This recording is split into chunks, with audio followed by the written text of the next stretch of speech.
Good morning. I'm with Erika Defer, who's our mammal curator, and we are out here this morning because we have a baby zebra that was born on Mother's Day. Yep.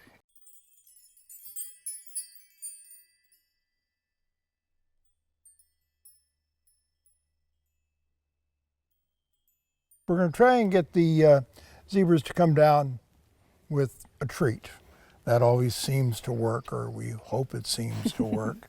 And there's a Cape buffalo up behind us, and there's some eland nearby, and some sable antelope. So there's quite a few things that we might get to see.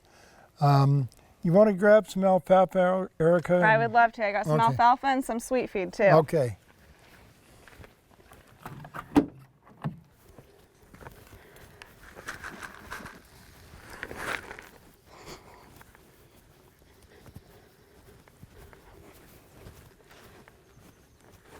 Boy, normally that would have Eland running down the hill at us.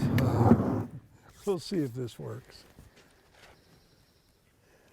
You know offhand how many subspecies of zebras there are? A lot. We have plains, and there's 6 different subspecies of the plains. Right. I didn't know there were 6. I think 2 are considered extinct now.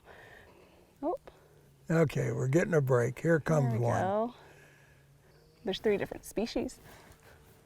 And what are the 3 different species? Plains, which are what we have and the most common. There's the Hartman mountain zebra, and then the Grevy zebra, which are the most endangered. So this female, as you can clearly see, has not had a baby yet. Right. You gotta tell your friends how good that is. Well, I see a pair of ears over the horizon. Mom and baby are just over the horizon there. Now this young zebra coming behind, how old is it? She is just over a year old, so she was actually one of our first zebra that was sired by the current stallion that we have. Oh, good. Now, is this stallion that we have, is it the one that we considered a little short and was having trouble mounting the girls? He's still a little short. I think he's reached his full height, and he is just a shorter, stockier zebra for whatever reason, but he has definitely proven to us that he can get the job done. Okay. How many mares do we have that we hope he would breed? Currently, that are mature, we have 6 currently. Okay. Well, this is interesting. He knows we're here. Hi, bud. He really knows we're here. Yeah, so he's definitely sniffing us out, making sure we're not a threat, especially since he does seem to have an attachment to our eland herd. He wants to do his best to keep them protected and keep himself protected. Oops, here comes the baby zebra. Oh, look at that. Look at it. Can you see it, Nate? It's because Mom left it for food. Yeah, zebra are pretty amazing. They're up and moving very fast, but they've got to be. If they're not up and moving and sticking with the herd, the zebra or migrating herd, they will get picked off by predators very quickly. Yeah. Do we know if the baby's a female or a male yet? It's a little girl. Good, yeah. good. I don't know if you just heard her call to Mom. Well, this is pretty neat. Yeah. So he's still checking us out. Cape buffalo are very scent oriented, so he's using his sense of smell to figure out what's going on, what we're doing.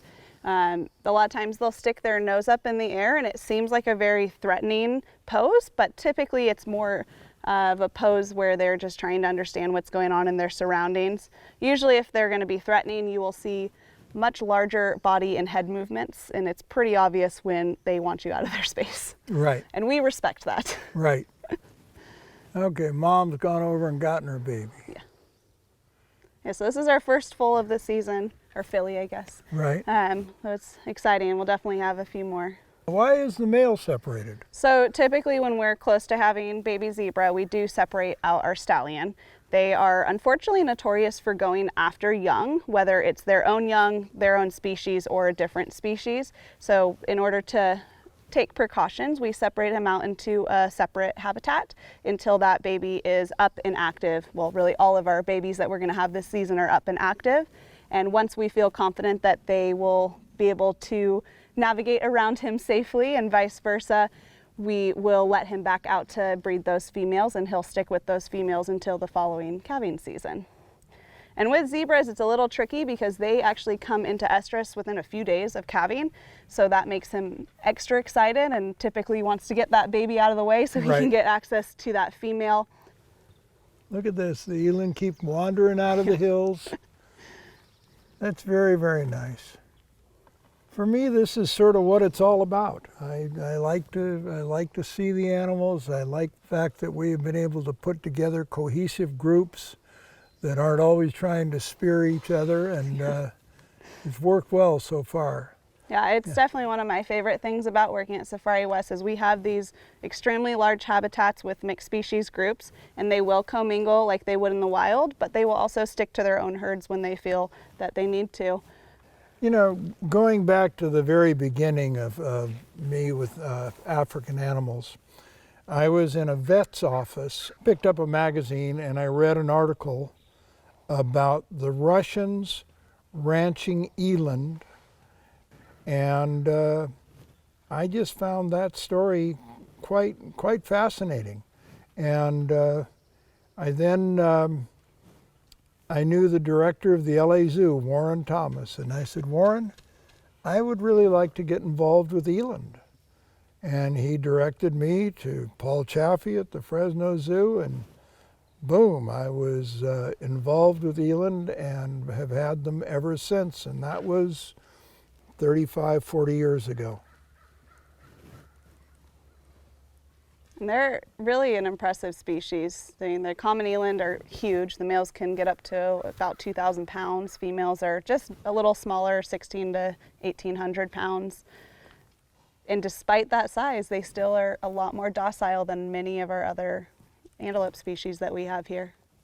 That second female back, I think, is going to calve pretty soon. Yeah, we definitely have a couple of eland that are looking large. Actually, the first and second eland back are looking like they're going to calve very soon. Yeah.